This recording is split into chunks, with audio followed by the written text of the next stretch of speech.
Welcome back, everyone. Michael here with Offshore Citizen. We are today going to talk about the fastest new way to obtain EU citizenship. So for those who aren't familiar, basically all EU passports have phenomenal strength. Like, there is no bad EU citizenship. There are some that are better than others.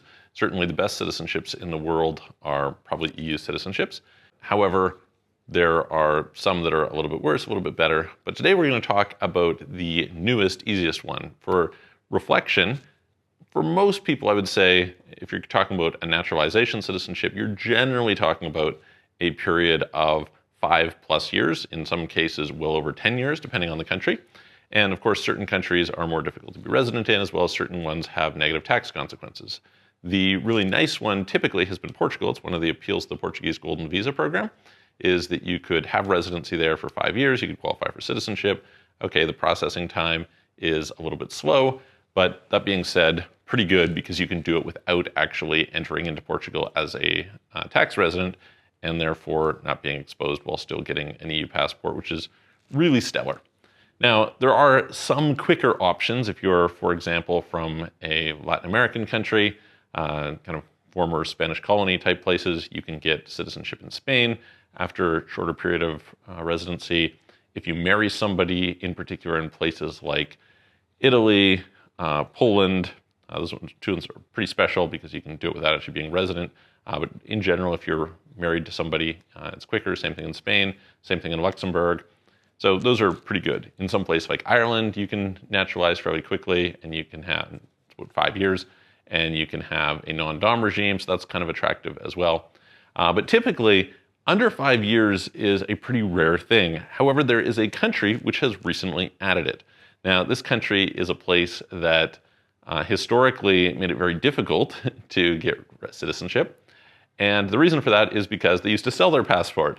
And so when they had a passport sale program, they didn't want to reduce the demand for that program, but their program closed a while back. And it's been pretty tough to get citizenship there. And this is the country of Cyprus. Now, of all the EU citizenship programs, Cyprus is not the best of them, but it's pretty good. Okay, so it's, certainly it is an EU citizenship, which means you can live in any of the EU member states.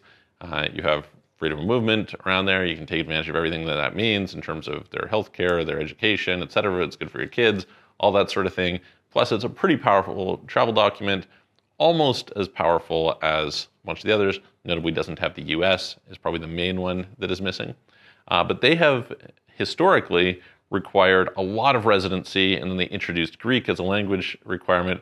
Well, now, seemingly in an interest to make their residency programs more attractive, and given the fact that they're no longer selling citizenships, they've made it that if you're willing to learn Greek up to an A2 or a B1 level, you can get citizenship in as little as 3.5 years of residency, which is pretty great.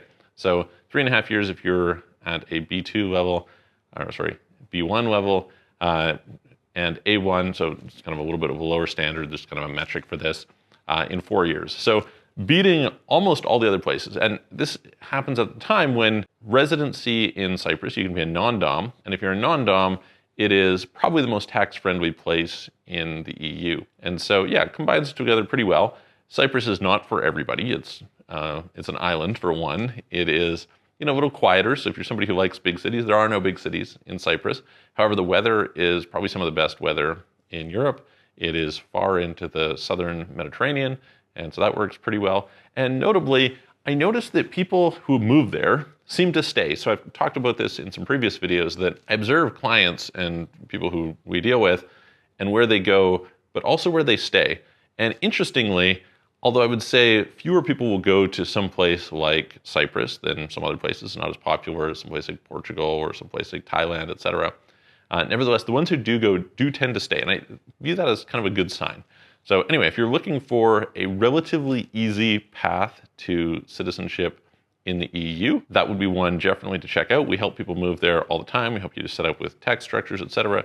You can very likely get to a point where you pay, close to zero tax, at least for a portion of that time, and certainly zero tax on certain types of income. So if you're interested at all, please reach out to us. You can book a call with me, calendly.com/Michael-Rosmer, link in the description below, or send a message through offshorecitizen.net. Hope that helps, and I will see you on the next video.